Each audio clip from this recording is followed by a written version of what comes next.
Would love to hear more detail of a hypothesis that Brett mentioned on Joe Rogan. How society repeats patterns of opportunity distribution.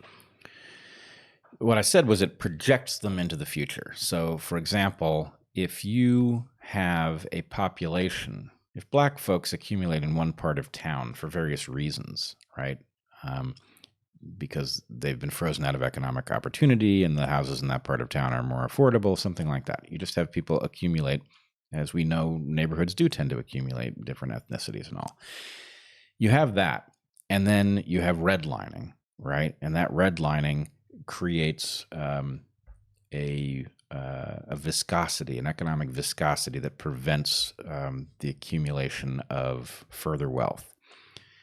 At some point, the neighborhood itself has a small tax base. It can't produce high-quality schools. The inability to produce high-quality schools tends to hobble the kids who go to those schools. It's not hard to see how things that came out of Jim Crow became ever more subtle and more structural and might cause people in that neighborhood to face a steeper uphill climb to get to a different economic strata, right? So what it does is it simply projects the past pattern into the future, and thereby, even if you do away with the racism, which we largely have, you still have a pattern as if that old racism was still in force, because what you've done is you have not brought everybody to the starting line and said, okay, now that we've done away with the racism and now that we've done away with all of the consequences from it, let's run a race, right? We never got there. And so since we didn't get there,